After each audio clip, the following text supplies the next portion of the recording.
Welcome back to Copy and Chel for January 8th, 2026. It is Thursday. Tomorrow we get our second batch of Team of the Year and Ignited items. Kind of excited. I mean, not really, I guess, but we get Defense and Goaltender Team of the Year, so at least it's something to talk about. I want to stay away from the super big negativity of Team of the Year in this episode because I think we've talked a ton about it, and it's just exhausting to the point where it's like, what's the point? Like, it is what it is. Not fun, not enjoyable. Let's just move on. All right, let's get into some news. So earlier in this week, if you haven't watched my videos or my streams, I had mentioned that the timer, we've seen, there's some people posted on Reddit that there was a timer for the Ignited Week 1 Master Set player items. It had actually been dropped down to end this Friday, which obviously had everyone up in arms. It just seemed like another FOMO tactic. Hang on one second. My lights are killing me. It's giving me a massive headache, so let me put on my glasses to hopefully look a little bit smarter, but also to just save my eyes. Anyways, so much better. Anyways, the timer went down to end of this Friday. I reached out to EA, and they had replied that it was just an error. It's fixed. So, false alarm. I thought that it might be because Team of the Year came out at 1 p.m. and they couldn't figure out a way to like make the sets or like it extend, like it had to end the same time. But no, it was just an error. It got fixed. I do want to talk on Master Set players. I don't like to do rankings of week 1 items if it is a 2-week event because my theory is, or not my theory, the way that you should play, okay, unless you have a theme team and a card specifically fits that need. Mario Ferrari. Like, I knew no matter what, how long I waited, if they came out with a 99 overall that I could build, I'm still making Mario Ferraro. But outside of that, I showed you guys the optimal way to do events, okay, in terms of your time and what you should do. So acquiring event items, how to do it quickly, the best ways to acquire them, and the process of how you should go throughout the week. But one of the important things is that on the second week of releases, when we get all new objectives, it's very quick to do it in comparison to week 1 because you should have about 5 to 6 cards from the event, whether they're account bound or whatever. But if you've been following my method, or not my method, but how you should do it, you'll be able to blow through the objectives. So you don't want to cash in all of your stuff for one Master Set player before Friday because you want to use all that stuff before you cash it in, all right? But so I don't do rankings for week 1 unless it is they're out of sets in a week. I will say Faber is a must make. Let me explain why. Forget any line combo. That's actually the reason why. Line combos are going to reset next Friday, I believe. It's either Thursday or Friday because usually XP Pass reset on Thursday, but I think it's Friday. So on Friday, we are going to get Season 3. All right, next Friday. And when that happens, all the line combos reset. We should go back to +2 overall, all that stuff. All right.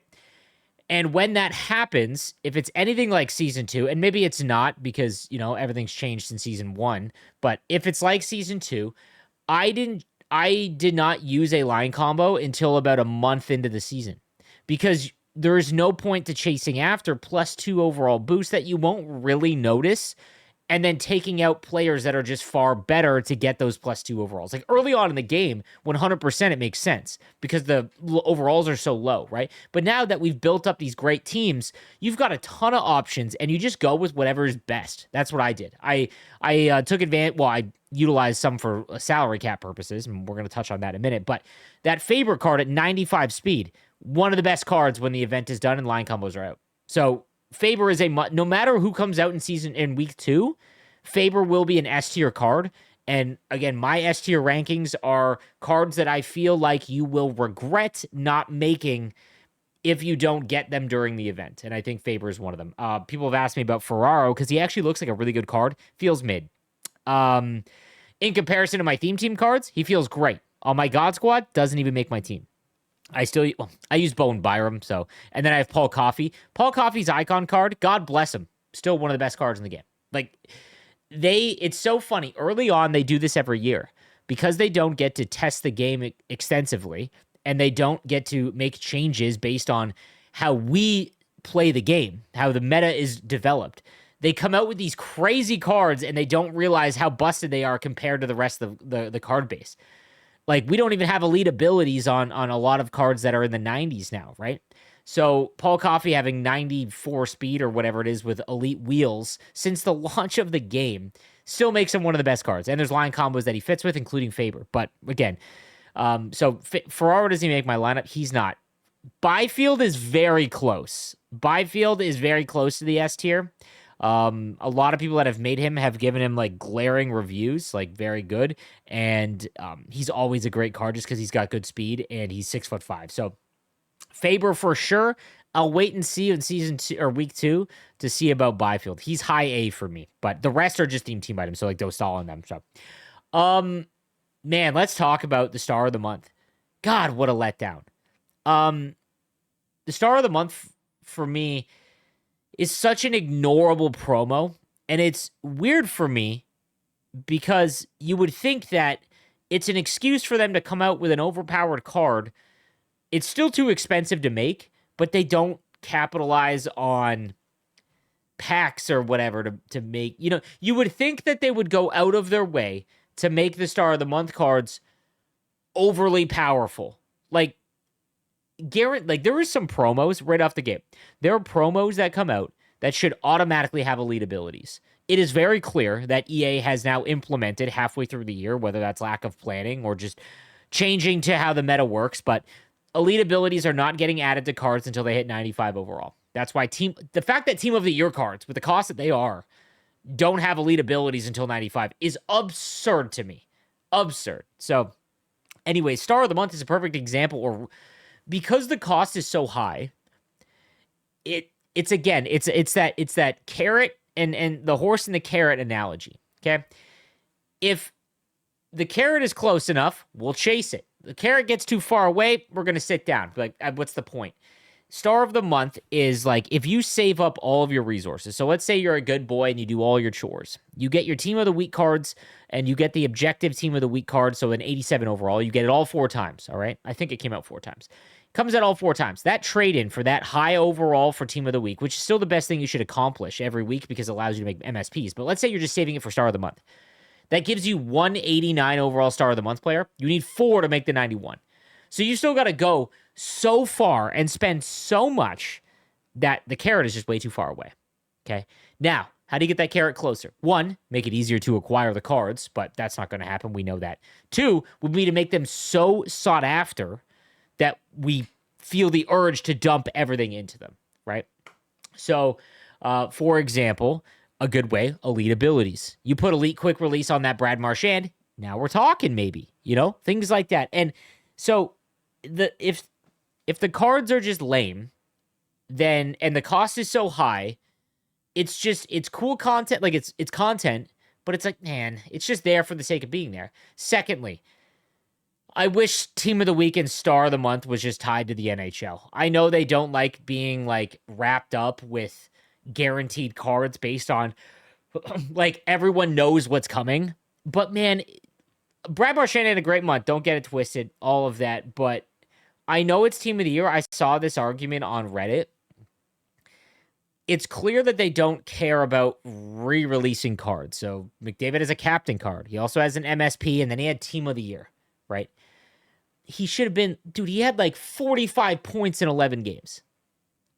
He should be the star of the month. And what that would do is allow the players that maybe can't afford, 489 star of the month cards to make the 91 Connor McDavid that has an elite ability. As a free-to-play player, I would consider it. And I think that's what we need to get back to. Maybe get back to the point where we can consider some of these cards, right? So right now, it's just I don't know. And same with Team of the Week. Team of the Week is so random. Like, I don't understand. Barclay Goodrow getting that 87 overall card. Me battling the EA is only giving Sharks because Sleeves is doing a theme team allegations. I can't defend them. Because on my dad's life, I have no influence, or I have not reached out. I have not done anything to be like, can we get some more Sharks? Okay? I hope everyone understands that. I'm also not ignorant enough to realize that if the content team wanted to promote their stuff and I'm playing the game with a theme team, then yes, it would make sense to put more sharks out there. I can't do anything about that. I really don't think that they're going in on that because they're giving out so many Montreal Canadiens. And, like there's other teams that are getting a lot. And if you go and look, it's not the high-end sharks is the problem. They have like 15 MSPs.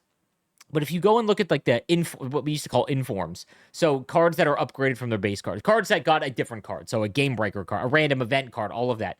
Almost every team has all of their base cards if you were to do a theme team, you could do a fully upgraded team, but they're not going to have MSPs out the wazoo. Like I have, I guess you could consider team of the week Macklin one, I guess, because he's like the captain team of the week.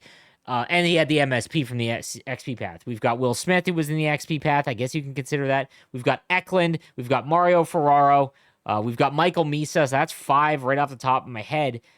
5 MSPs is an awful lot, right? Orlov is a captain, but I think every team got a captain, so that not really. It's hard to argue that, but so I think they follow the every team gets an event item, which I think is good for theme teams. Like from the Ignited event, bad example. The Grudge Match event. We got like Tyler Toffoli, right? Like as a Sharks fan. And that's huge. Like that's what those event cards are, nothing but trade-ins for tons of the player base. But if you're making a theme team, those event cards are awesome. EA, if you are listening, however, I want you to throw Igor Chernyshov in the old Google machine. Just take a look. All right, one of the most exciting rookies. Anyways, let's get into some. I have a question for you guys. We saw massive changes to the ranked ladder in season 2 because season 1 featured some of the biggest criticisms. We thought the game was cooked out of the gate. I don't mean like, oh, everything's expensive, it's awful, game's toast. I mean like, if there was not a change to the rank ladder at all, like the game was kind of cooked. There was no point. There was no rewards you could earn by playing online. Once you're stuck, you're stuck. The +1, -1, like the game is designed to make you go 500. So what's the point? I haven't seen nearly as much complaints about the ranked ladder changes. And what I mean by that is the win streaks. And not only the win streaks, because I feel like this is also not discussed, but when you drop down a tier, you don't lose a square. It's simply, so if you go from Platinum 5 to Platinum 4, you're not Platinum 4 with 2 squares like you were in Season 1. You're Platinum 4 with 3 squares, meaning that if you win one more, you're back in. That's a massive change too, right? So, I've only been playing ranked with my team. And I'll keep uploading those videos, guys. You'll get another one today if you're watching this in the afternoon. But I haven't seen many complaints about it. The rewards are still dog. Like, they are terrible. But the progression up the ladder, I think it's in a good spot. If you go and look by the numbers, Elite, in my opinion, would be what is equivalent of Division 1 in NHL 25. And that's where I kind of base my thing. There's over 300 people in Elite, when in Season 1, I think there was like 60, right? Diamond was actually Division 1. Which is crazy, right? Diamond 1, I mean. That being said, I think we're at like a good spot in terms of that, where we're ranked, right? And in Diamond, the win streaks go away. I think that that's okay. I do. I think that the good players or the better players will fly through to Diamond. Like, I'll be honest with you, I'm in high plat with my team. If I was using my God Squad that I use for Hut Champs, I probably would have been close to Elite. Just based on my play, like I can tell by like who I'm going up against. So I think it's in an okay spot. The rewards are still, we went over the rewards and what I think would fix it in Season 3 in the last episode. But I'm just curious if you're content with how ranked works. Because I just haven't seen as much complaints online, and maybe I'm just missing it. Talk about some predictions for Season 3. Okay. 93 overall icons next Friday. Yeah, I think Team of the Year is done. So now they're like, okay, how are we going to milk everyone, all the hardcore players? No one's going to spend money. We're going to get just juiced icons. And see what they're doing with icons? Those are cards that, again, technically they can be built. So for no money spent players, you can acquire them. But the high, like the 91s, building them,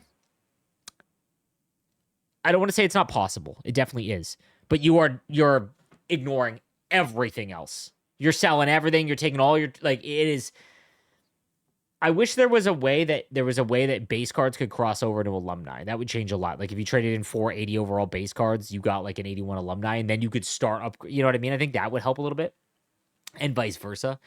But the 93s, I think, are come out. And then what's going to happen? There's going to be those packs that we saw right before Christmas, where it's like, here's an icon pack. You get 5 or 3 guaranteed icons, at least 89 overall and above. And that'll tank the market. I think for anyone, if those packs come out, then the market will stay roughly the same as what it is. What I guess will happen is that all of the 91 icons will go from like 250,000 coins to like 400 or something much higher. But we'll have to wait and see. But that's my guess. In terms of who we're going to see, or in terms of what we're going to see for the icons. The salary. Okay, the salary went from 100 million to 110 in season 2. And not nearly enough, man. Like, I've talked about this a lot. My theme team can't be run the way I want it. It's too high. My chores lineup for team of the week and event items literally went over the base salary cap. I saw my man Fausto on Twitter. He has an all Swiss team, Switzerland, over the cap. Like, what my predictions is that it will go up to 130, not 120. We'll get a 20 million raise. Too low. It needs to be 150 to start, because now we've got nothing but 90 overalls. Remember, it's going to be another 60 to 65 days, up to 60 to 65 days of this season. We're going to get 94 overalls and higher. You know, like it's just 150. But I want to bring up an issue with the salary cap, and something that I've come to realize over the last little while with line combos changing from season 2 to season 1, or season 1 to season 2. Line combos are no longer fun because they are being curated by EA, not in a random matter, which I think is awesome for the player base. We get to determine what are the crazy random good cards that make these awesome line combos. They went to, okay, the event's coming out. What are the line combos we're going to do to make them need as many of these cards as possible to chase after? Now, here is the issue with that. The salary cap has one benefit. It has one benefit to the majority of the player base, to the no money spent, the casual player. It is that it allows teams to stay within the rails. Okay? What I mean by that is when the salary cap first came out, and the way that they marketed it was that it kept the player base somewhat close together. Okay, so you couldn't have someone that spent $1,000 and just have the highest overall cards in your lineup, and that you could blow past everyone else. And they were like, okay, this is a way to solve that issue. Sure, okay, kind of makes sense. Here's the problem. Those curated line combos all include salary cap boosts for the best cards available currently in that event, that a lot of the time are limited, or you need multiple of the highest overall cards. So now, not only is the salary cap pissing off people because you can't run a theme team the way that you want, right? Which you take away line combos, they should have made theme teams so much better. Now we can't even use the theme team in the way that we want. All right? So if the salary cap was gone, we could at least run the Sharks in the whatever way they wanted, right? I think the salary cap is good, or was okay early on, in the sense that it kept players from having these insane teams. But then they just started releasing combos where you get 30 million to the cap if you put 3 team of the year items together. Who's that catering to? Right? So now we're getting no benefit. Literally zero. And that is just, it makes no sense to me. So I don't know what they do. It's only going to get worse, probably. We're only going to get squeezed harder, I think. But, you know, if whoever spends the most money, or the most money at the right time, if you pulled Chara and Sakic, that they're 96 overall. That is 5 above progression. 5 overalls above progression. The salary cap should almost neuter anyone who has both of them, right? They're 17 million or whatever they are to the cap, right? Having both in your lineup should make the bottom of the rest of your lineup an absolute shell. It should be the real life Edmonton Oilers, but it's not. They get these massive bailout salary cap combos. So not only can you have the 2 best cards, but you can have whatever else you want. That's the problem. Like, if you're going to use a salary cap that's across the entire mode, then it has to at least give the benefit of keeping teams from being so jacked up. Because of the current pace, or the current place what we're at, for anyone that's no money spent, you know what's funny? The alternative that no money spent players have, because we still need to get above the salary cap as well, or below the salary cap, we have to put in a fourth line of players that we have no interest in just because it'll give us a salary so that we can make the rest of it. The players that spend the most money and get the best cards, they just get to automatically fit the pieces in. So, my predictions as well for Cup Chase, guaranteed 85 overall. No plus pack from Superstar. That's my guess. It's 85 overall is what we get. That should be the minimum. It should be a plus pack. It's a guaranteed 85. That's my guess. I hope it's not just an 84. I hope it doesn't just go up +1, but I think my guess is that it's an 85. In Season 3, we see a 99 overall released. I thought that that'd be insane because they were so slow in progression last year. But the 96s, we're going to see a 99 at some point, probably during Team of the Season. Unless 60 days, middle of January to middle of March. Team of the Season, it wouldn't surprise me if it happens just like Team of the Year right before the new season drops. So, all right. Those are my immediate predictions for Season 3. Let's talk some real hockey.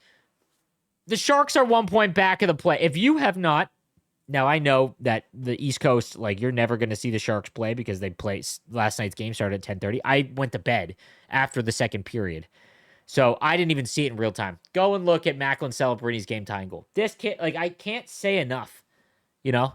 It's just every night we're witnessing he is a teenager. Third in the league in scoring, just a few points back of McKinnon and McDavid. Like, I don't know. I'm trying not to get ahead of myself here, but he's going to score a gigantic goal for Team Canada in the Olympics. I know it. But more importantly, that comeback and win against the LA Kings, the Sharks 1 point back of the Vegas Golden Knights, who somehow 25% of their games they've lost in overtime, which is crazy to me because the Golden Knights lead the Pacific Division with 48 points. The Anaheim Ducks no longer in a playoff spot. They've just been abysmal. They're 3 points back. So obviously the Central dominates the league and the Western Conference, but the Sharks being 1 point back of the Pacific Division is so absurd to me. Even crazier is the Seattle Kraken are decent, and they are just so mediocre in terms of their roster. It's crazy to me that I don't know. There's just so much. Hockey is such a random sport night to night, the way that the game is played, right? And I've talked about this a lot, that this year is just so mid, where every team is just like, there's no greats, right? Outside of like Colorado. And they're starting to struggle a little bit, but like the Eastern Conference, every single team is above 500. Now, you could say that means that every team is good. I argue that no one's good. Everyone is just mid, like everybody. And I think that's just because the league is watered down. I've talked about that way too much, and there's arguments 2 and 4. But the Sharks are now 12 points up on first overall pick, and the first overall pick being the Winnipeg Jets. I don't know if like Winnipeg and Vancouver and Calgary. It sucks that those like the Canadian teams are so bad. It does, just for the sport, I think. But the top 5 in this draft are so good, and I wanted the Sharks to get one more of them, but it's over.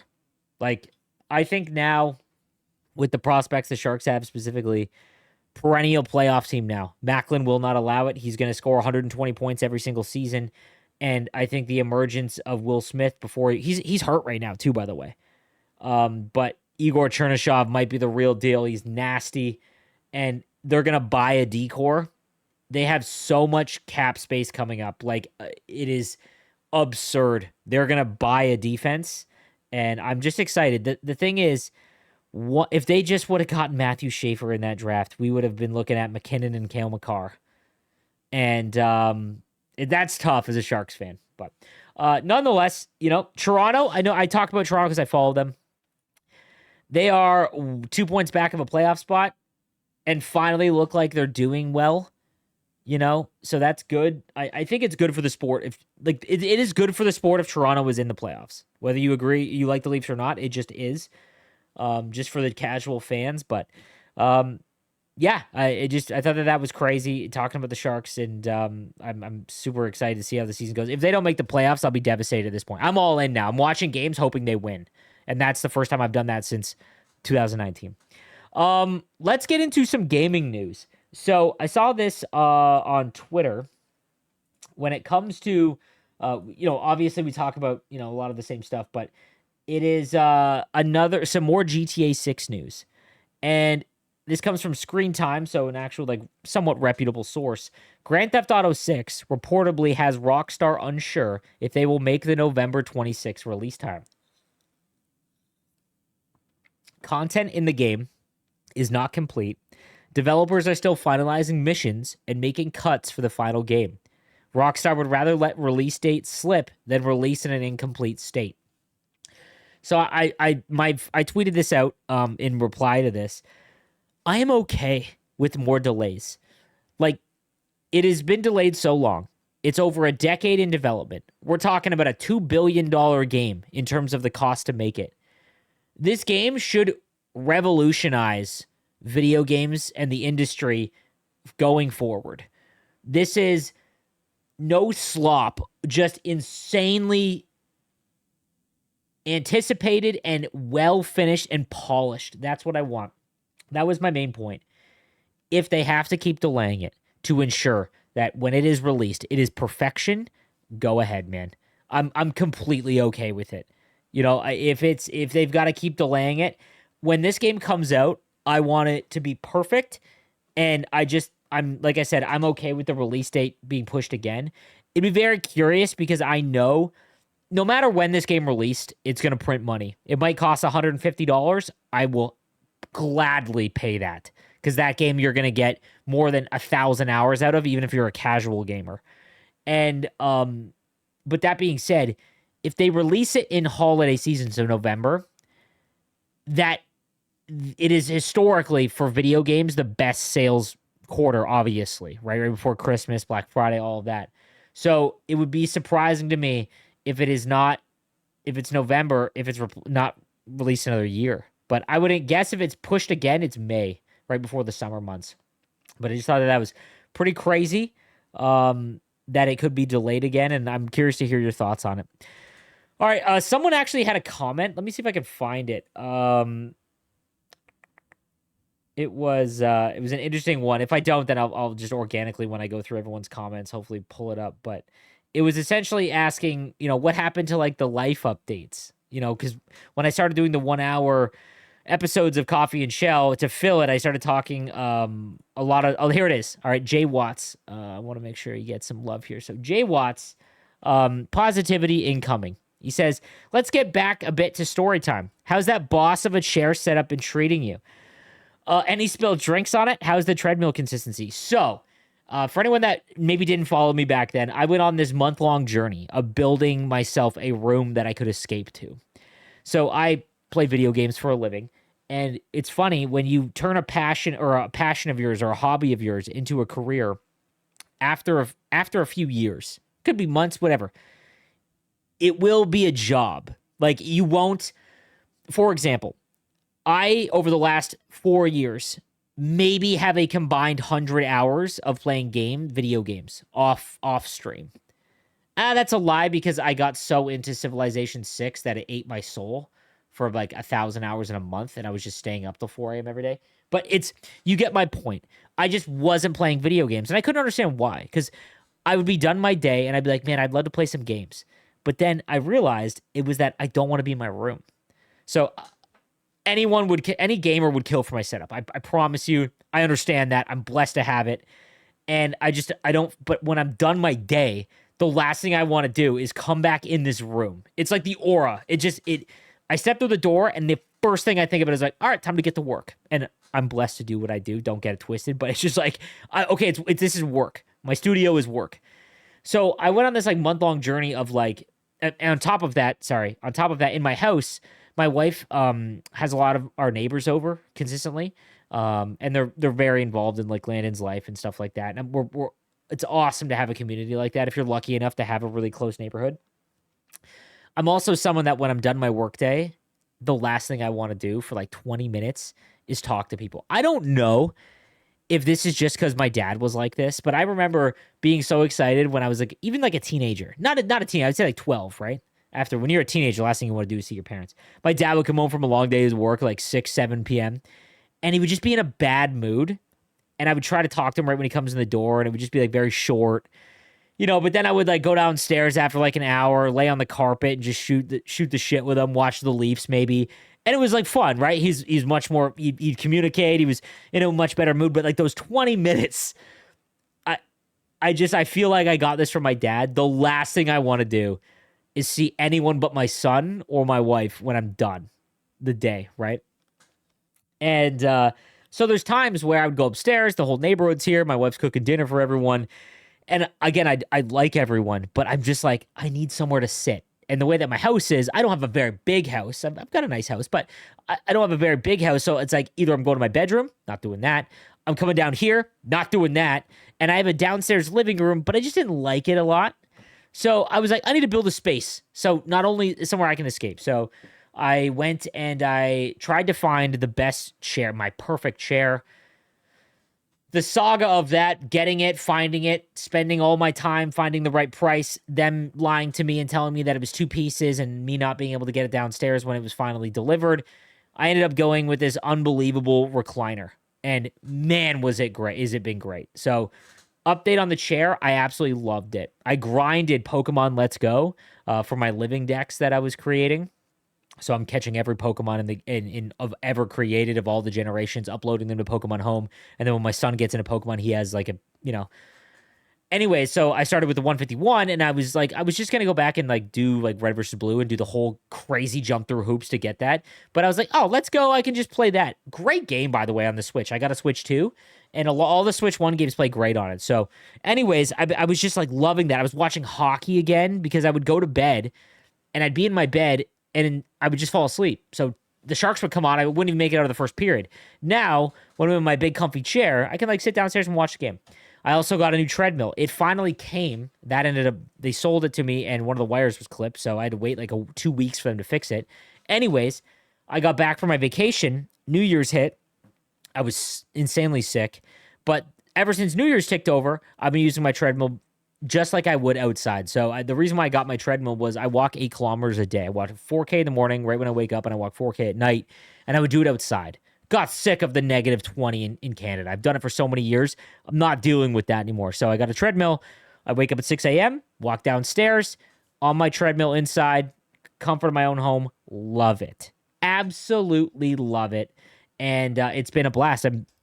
I gained quite a bit of weight because, I have a really bad relationship with food. When I get bored, I just eat for the sake of being bored, for the sake of eating. So it's always been my struggle. It's the demon that I battle with. I find losing weight so insanely easy because I have a lot of discipline, but I know that when I'm not locked in, I can also gain weight insanely fast. So, anyways, I've been losing weight again over the last 8 days because I find it very easy and I'm utilizing my treadmill and all that stuff. So it's been great. The downstairs has been awesome. Yesterday, I finished my treadmill at like midnight, and then I watched 2 days ago, then I watched the Sharks game against Columbus, right? So it's been awesome. So theme team question, next part of this. So I wanted to bring that up. Anyways, theme team question. Actually, before we go to board, there's a reason why I brought up this comment. My internet, boys. Oh my God. So if you've been watching my streams or not been able to, ever since about a week ago, my internet is just being cooked. And it's not my download, it is only my upload. And let me tell you, I appreciate being able to do what I do. And I don't take for granted the fact that I don't have what would be considered a real job. Being self-employed, however, there is a stress level when you know that you've got to go to work. And if you don't, you're not. And I'm not able to stream right now because my internet is being absolutely demolished. So when I stream, every 20 minutes or so, my upload gets cooked, shuts down. I had an internet tech come out, said everything was fine. It started happening again. So someone's coming today. It's got to be an issue with my node in my area. And this stuff makes me feel so helpless. It is absolutely awful because now, I can work 12 hours a day. And in fact, I've been doing that. I've been so locked in. I try to peel back the curtain a little bit from being a creator. I hope sometimes I'm sure that it comes off as ego or complaining for, and I shouldn't be complaining. And I try to just try to relate and show like the stresses and things of the downside of also being a content creator as well as the good. And I lost an exceptional amount of income this year because of my contract with District E ending. So District E was an esports facility I was signed to in Washington, D.C. for the last 3 years. I would go to D.C., I would do all of their events and host and things like that, edit, all that stuff. And it was a very lucrative deal. But with the changes to Capital One Arena, it's attached to Capital One Arena. They're demolishing it and turning it into the biggest like store that an NHL team has. So my contract with them ended. I had nothing but amazing times with them. But I knew it was coming in. That's just the nature of business. And part of me was like kind of excited because I had gotten a little bit lax and lazy when it comes to YouTube and Twitch and all of that because I had this like safety net, right? And ever since the new year ticked over, man, I'm back, dude. I see red. And I have a ton of fun. And it scratches that like self-employed itch when you're just grinding, right? Like I love it. I love playing video games, but more importantly, I love creating content. I love editing. I love streaming. And when I feel like dedicated to it, it had been a couple years since I felt like this. So it's been really good and I've been really disciplined. I've released a lot of content. I'm making YouTube shorts that are edited every night, all that stuff. But then my internet gets scuffed and now I'm like, what's the point? I can't even stream.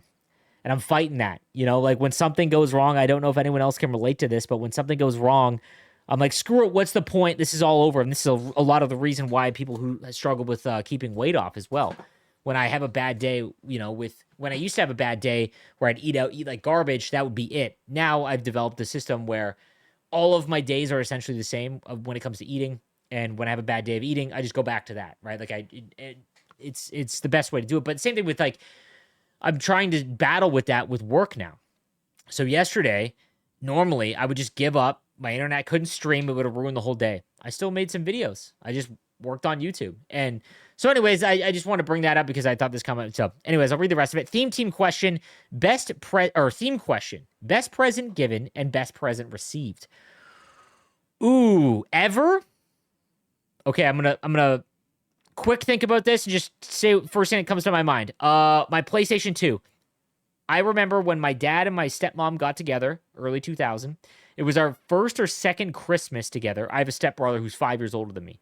So at the time I was 10, maybe 11, and he was 16. So we don't relate. Like we didn't really relate until now. So like you know what I mean? He was in my wedding party. We used to hang out and whatnot, but like earlier on, I was just too young for him, So, anyways, we're having our first like real, or maybe our second Christmas together. They had just moved in, and I remember getting a bunch of stuff of video games, and I remember getting Game Boy Color was huge.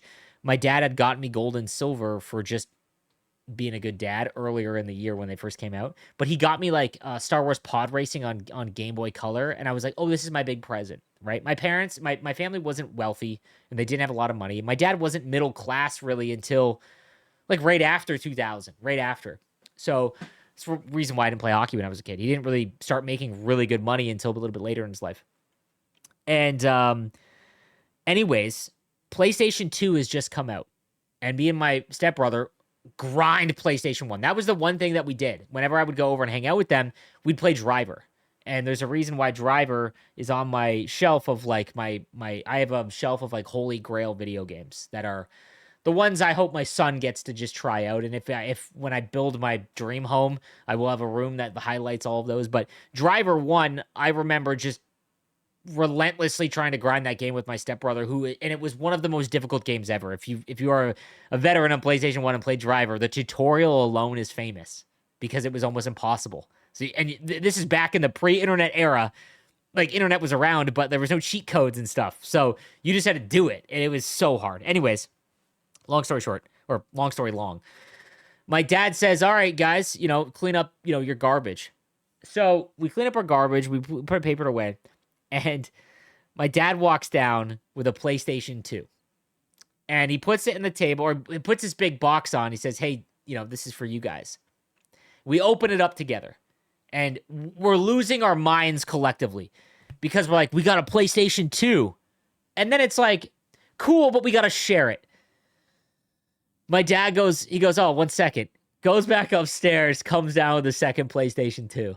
And yeah, have you ever seen the classic YouTube video from like the home video of that kid getting a Nintendo 64? It's just like psychotic. That was one of them. So that was probably my best present gift. There's a lot more. There's a lot of I've been really, I had a really good childhood, but that's the one that first comes to my mind. Best present given. Oh.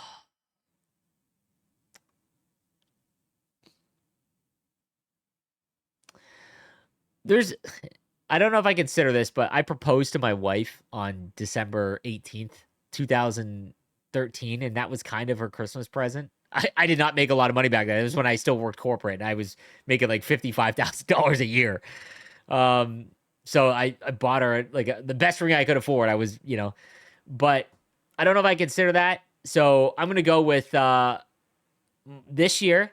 We gave my son the Hot Wheels Ultimate Garage, and he's obsessed with Hot Wheels Let's Race, and he blew his little socks off. So that was probably the best present given. Good question, man.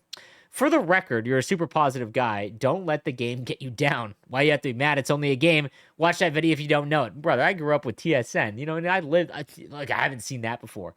Last question. Favorite sports quotable moment? Mine has to be Jumbo Joe defending Hurdle when he scored 4 goals in a game as a rookie and was being criticized by the media. Do you remember what he said? He said that if he scored 4 goals, that he would whip his schmank out if he were to ever pop 4. And it was forever in Sharks lore considered a rooster trick. In fact, I don't know if I still have it. I have I think it was a company called Caraway Clothing. They did like funny sharks clothing. I have a bunch of their shirts, but one of them is just a rooster, and that's I don't know if I still have it in my closet, but great question, man.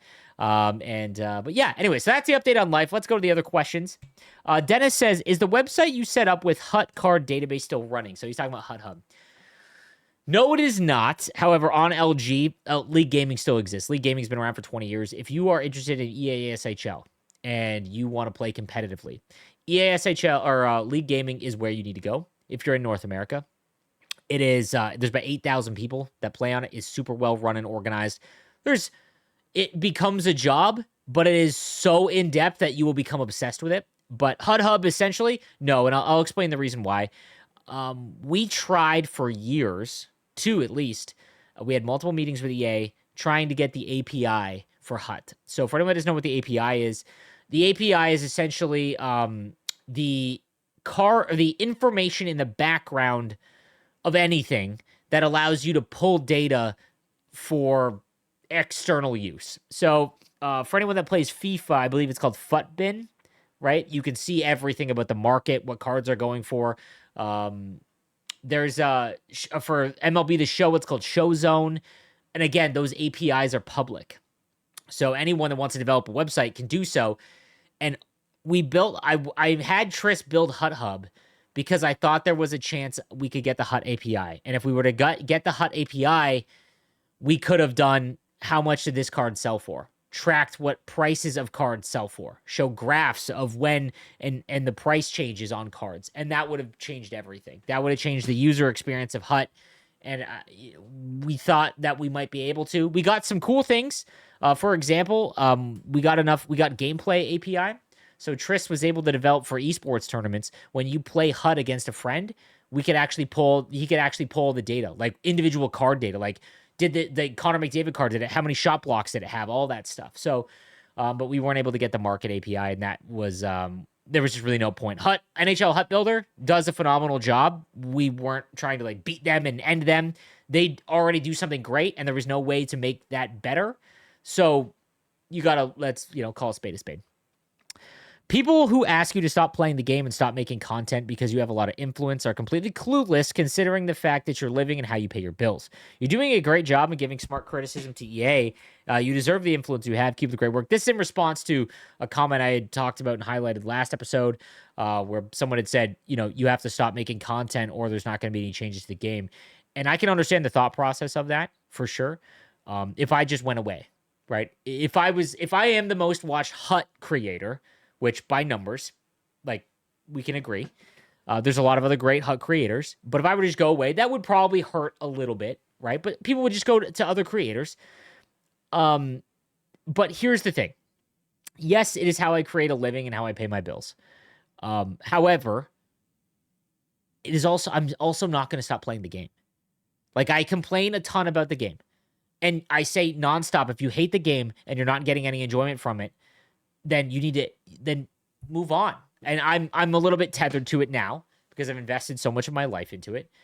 But that being said, if I straight up stopped loving, I just had a game on stream that you guys, I was doing my HUD Champs run. I got down 4-0 against a kid that is pretty good. Came back and beat him 5-4. I live for that in video games. My pure enjoyment that I get from that is going to keep me playing this game until that wears out. It is the thing I love more than anything else. Forget about HUT. I love versus. I grew up going toe to toe with the best players I possibly could. I loved that feeling playing online, and I still do. And HUT is just the vehicle for that. I could go play versus, sure. But that's not going to scratch the itch because I like building my team too a little bit. It's not what I love doing, but I like it, right? So just want to touch on that again. Hey, Sleeves, I'm a big watcher of Who Should You Choose last year and wanted to drop a comment. I've played NHL and HUT every year since NHL 14, and I've always loved the team building side. I also enjoy the competitive online play and in Division 1 back when that was a thing and whatever it is now. Obviously, those years have passed. I'm 26 now with a mortgage and a fiance. First of all, congratulations being 26 with a mortgage and a fiance. That's becoming more and more incredibly difficult to do in this day and age. So I only get a few hours a week to play, but I still play the game as a way to feed my passion. It sounds like he's describing exactly what I find enjoyment in. So in Season 1, that felt manageable. This season's progression feels much more punishing. Missing even 1 week can mean missing out on a major MSP and their specific and seemingly targeted line combinations compared to the more randomness of Season 1. I'll give you the exact example, okay? It's not Chara and it's not Sakic. This doesn't happen nearly as often because the events have been... They know that you can make an MSP for free. They know that. So they give out... The MSPs they make are nowhere near as good as the limited cards. Or even icons, because those are, it costs so much that you've got to spend money to get them, essentially. However, I feel it, this scenario where missing something can make you feel far behind. It's Dougie Hamilton and Phil Housley. That line combination was so overpowered, but I figured at the time that it came out, when Grudge Match came out, I thought that that was the face-off event. I made the mistake of thinking, okay, that's the face-off event. We're about to get some crazy combos. I'm not chasing that one. And I was wrong. The combos that we got were all curated to the highest end limited cards that no money spent players can't afford. But that one specifically, Phil Housley and Hamilton, that's one when I see it, it's so hard to play against because they're 95 or 94 overalls and Hamilton has like 93 speed. So, like, I feel that. I feel it. Because of that, I've ditched trying to stay competitive and built a theme team after watching your Shark videos. But running an active Leafs lineup puts me way over the salary cap, forcing me to downgrade guys like Domi from an 87 card to his 81, while matching me up against guys that run a 99 Shara and Diamond because the meta packable cards benefit the meta line combinations. It feels a bit backwards. This is word for word exactly what I was explaining in this episode. What has become far more prevalent is that salary cap should be in place. The only benefit is that it helps the players that can't have God squads stay the rubber band, essentially, and the rubber band is snapped. I know that these games obviously target those who spend money or have a lot of time to play, but this seems kind of backwards to implement a salary cap and line combinations in the first place to have it work in this regard. Wishing you and your family the best of 2023. Dude, word for word, I completely agree. And it's something that they are going to have to change.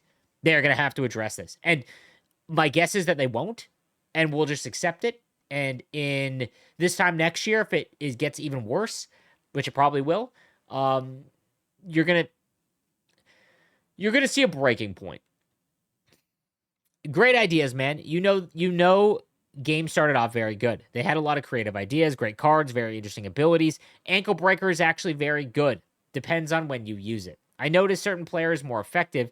This is the first season I want to talk on that. So, Ankle Breaker The way it is described is when you pull off a deke, if there is a defender, it is supposed to trigger like a panic reaction. So you know those times where you're skating and you see your defenseman like stop hard and like his arms go flailing in the air and he's basically out of the play. I thought Elite Ankle Breaker would trigger that on pretty much any deke, whether it's a toe drag, a windmill, between the legs, whatever, and it just doesn't. Like I'm not even talking about myself pulling it off. I see when I'm defending Nylander and someone does a deke, I'm nothing happens to my defenders. It's not happening consistently. So investing in an ability that does not happen consistently, even when you do the thing, it'd be like Spark Plug. Spark Plug, you have to get a hit in the offensive zone with that player specifically. Very tough to rely on that consistently. But Ankle Breaker should be, you should be able to, it should be an ability that you have to proc. So like you can trigger the ability, right? Just like Quick Release is an ability you trigger. You have to shoot with that, you know what I mean? And it's just not effective. It's just not consistent. So I have a hard time relying on it, which makes me feel like it's not a very good ability. There are times where it's nasty. The one thing I'll say about Ankle Breaker is that it allows you to toe drag like prior years. So my favorite toe drag, I got this from Eki years ago in the GWC, is if you toe drag and skate the way that you're going towards the toe drag from a stopped state, you will get like a step over and you'll get this kind of like boost to the side that you're going to. And it is a great way to create a play out in front. And I utilized it so much last year. And toe drags this year have this insanely long, dragged out animation. With Ankle Breaker, you can do that. So, Codester. Okay, he says, long but positive comment showing what I did start enjoying playing again. Once line combos really started getting crazy, like +9, I took a break. Really didn't like it. Came back in early December, and I believe, and I told myself I was going to ignore all combos they were trying to force on us, chase cards, etc., and I just used my favorite players from my favorite team and the league. I'm a Ducks fan, so here are my lines. Seneca, Suzuki, favorite non-Duck player, and Leo Carlson. Troy Terry, Nico Hischier from the Devils, and second our second team. Okay, the Devils are our second team. And Zegras. Third line is Solani, Henry Kreider, all Ducks line. Fourth is Poulan, Sarah Nurse, and Knight. I love the PWHL. Defense includes Fowler, Montour, Lacombe, and Minchikov, all current and former Ducks. Goalie is Dostal. I've won 14 games in a row, have not lost one game since coming back and playing this way. And I just got into Platinum 4 last night.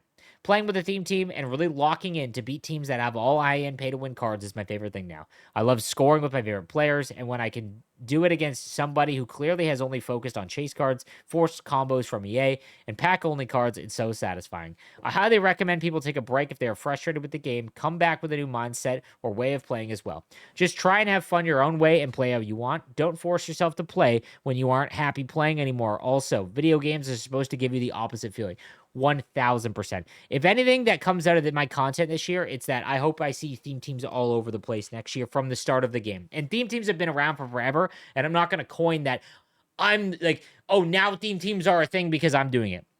I just ignored them because I looked at theme teams as like, oh, you're peasants of Ultimate Team. Absolute joke and a complete mistake on my part for so many years. And I'll do a theme team right from day one. I'll just go get every Sharks base card and slowly start upgrading. But I want to highlight something else that he says here, and that's to take a break and comes back with a theme team, and he has a clear goal. I find that when you are locked in the cycle of huts and you don't have a goal. So let me ask you this. You've hit your plateau in ranked. What's your goal? To win a game, sure. But if you lose, okay, you just play again. You can get back to where you were. The goal should be, I want to get up into a division I've never been in. That's an example, right? Like every year I get to Division 1. At a certain point, I really don't care about getting to Division 1. I do, so it's not like, oh, whatever. But there's a time where if I'm not there, I lock in. I'm like, okay, for this next month, I am grinding. I will get to Division 1. I will do what I have to do. The other could be build a theme team, build, whatever. There has to be a goal in mind because once the goal is removed, you're literally just doing the same weekly cycle that they create, and it is not nearly as fun. So Insinuating that sleeves is the problem for Hut in the consumer's eyes is wild. He literally shifted his entire gimmick from here are the best cards to no money spent and how to build a great team. He experiences the same issue as everyone else that's no money spent. A far bigger issue is posting your wins on Reddit. All that does is influence the people on the fence about spending money to spend. I will say something that I talk about quite a bit is that when people say, should I buy packs or whatever?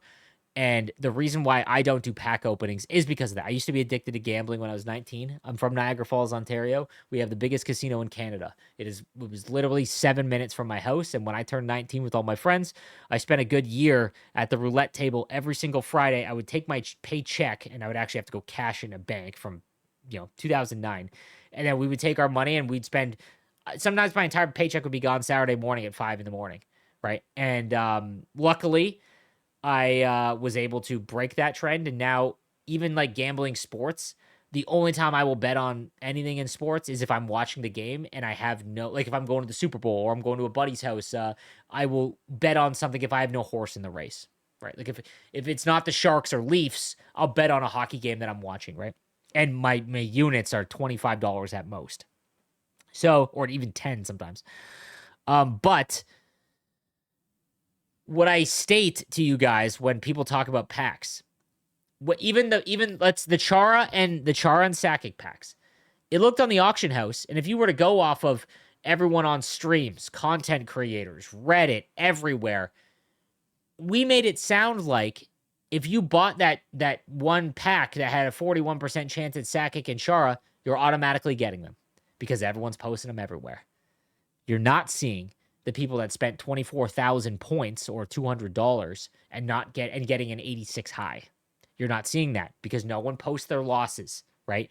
And that's something that I try and make very clear because he's absolutely right. When you post your wins, obviously you're excited. I'm not saying don't do that out of excitement, but it is 100% influential. If you were someone that is like, man, I want these cards. Oh, this person pulled it out of this pack. I'm going to go open this pack. That's just human, not like it's just human not interaction, god, the word I'm looking for, human reaction, I guess, normal human reaction. So that's a big reason why I don't do pack openings. I have every once in a while, once in a blue moon, but there's a big reason. That's a reason why, because I truthfully, I know what it's like to be addicted to gambling, and there is a lot of people that play Hut that spend their college tuition on this game. And the reason why I know that is because they've reached out to me over the years and been like, man, I just, bet a mortgage. I just spent a mortgage payment. I'm addicted to this game. I can't stop spending money. And that's sad to me because you don't hear from them. You don't hear about them because those people feel shame. Just like when you get gambling aspects, I would never tell my dad would be like, what are you doing with your money? I would just lie to him constantly. It was shame, right? So it's a big thing and it's way too over the top and serious of a topic, but he is very right in this. For example, I'm a whale. I have 11 fantasy cards, 7 NHL, 3 PWHL, and 1 World Junior. 2 are tradable. During the fantasy pack glitch, $500, I pulled Liljegren, Spurgeon, and Hedel. Probably 3 of the worst options. Meanwhile, on Reddit, people were pulling JVR, Byram, Lundell, Riley, etc. Team of the Year packs, all I've seen pulled are Sakic, Charas, and other Team of the Year pulls. I pulled Sakic and Chara, but it has not been worth the money spent. Before people go up in arms about me spending money, I can afford to spend money on the game. I play the most during the year. Remember this. EA doesn't have exclusivity for NHL. If 2K wanted to make a game, they could. 100%. Big misconception. The NHL, if you wanted to make a video game, you could literally go to EA, reach out to their VP of marketing interactions or tech interactions or whatever, trademark interactions. I can't remember the actual title. I know who it is. And be like, I'd like to purchase the NHL license. I know an esports company that bought the NHL rights to do a show that I was actually going to host, and it fell through. But like they had bought in the rights, right? You can buy them. Like it's not 2K 100% if they wanted to right now would make a game. The reason why they don't is because it's not going to make enough. If 2K made an NHL game, the first year there might be a gigantic exodus of EA people or EA players that would go buy 2K because they want to try it out. There's a reason why 2K NHL failed. And it wasn't because of exclusivity. It was because EA innovated and made the skill stick and no one wanted to play and buy 2K anymore. 2K did some great things back in the day, but there's a reason why. Their graphics sucked in comparison. The button shooting and all of that was completely destroyed by the skill stick, and that's a big reason why. They don't, because the only way to make it profitable is through microtransactions. 2K is also extortion level of Ultimate Team, so way worse than EA. Without whales, we likely wouldn't see a yearly NHL game. Then there's the fact that whales are how we get cards on the market. Without spending during the fantasy pack glitch, there would be incredibly few fantasy cards on the market. He is 100% right by this. If I think that was done on purpose by EA, leaving the fantasy cards in the pack pool and getting everyone to buy as many as possible, because there was like 10 fantasy cards in total just available in the auction house after the event was done. I'm tinfoil hat positive of this for exact reason. Just like how 6 hours after content day, there are still 0 Team of the Year Pasternaks and Team of the Year Watts on the market. Complain all you want, but we whales keep the game alive and functioning. The issue isn't whales, it's capitalism. Why would EA make packs cheaper when people are willing to spend 87 for a 40% chance on an untradeable 97 overall? Yes, like there is an argument to be made that if you stop spending money, then they would stop. All they would do is find a way to dangle it even more. Like, maybe it's getting out of control, but people are still buying it. It would be a slower progression to get to where we are. EA's greed in the direction of HUT is heading into are why I'm quitting next year until we see consumer-friendly changes. Mainly better rewards compared to set costs and weekly rewards for ranked. Fantasy and Team of the Year should not be skipped events. We shouldn't need a fantasy pack glitch to make fantasy market somewhat alive for 5 people. 91 overall. Fantasy Watch should be a 1-for-1 trade-in with Team of the Year at 92 overall, considering EA likely won't release another Watts card. Not buying the game sends the message that you will not be engaging at all with the state of the game, and that is the message I intend to send to EA. I've said this nonstop. Pack strikes will do nothing. Not buying the game will. When you don't engage, that is when it forces change. Even in an event level, guys, when you don't engage. Like when you don't engage in sets, EA will make a reaction to that. He is exactly right on this. Forgot to add, I need one more Team of the Year forward. I have Poulin and Sakic. I can make one and maybe a defenseman to pair with Chara. Depends on fodder prices next week. Out of Pasta, Watts, Mack, and McDavid, who do I pick? I would pick McDavid. Watts needs to score 8 goals in about 19 games to hit 99. McDavid is McDavid, and I can get the 5 or 6 collectible discount. Mack is Mack. I do need a righty if I want to play wingers on the opposite side. Pasta is the best offensive abilities and a right-handed winger. I would just go to McDavid. It's the safest. He always feels better when everything considered. I want to say Watts, as she is likely the best case for 99 before August, but then I would need to swap Poole and Sakic for ready. I would do McDavid. That is going to do it. That's actually over an hour. Wow, look at us. I hope you guys enjoyed today's episode. Tomorrow we've got Team of the Year. Hopefully my internet is fixed. I can't stream this afternoon because my internet is cooked unless they do fix it today, but I have no faith in that. So hope to see you guys on stream later today. If not, I'll be expect the videos. I'll see you guys tomorrow.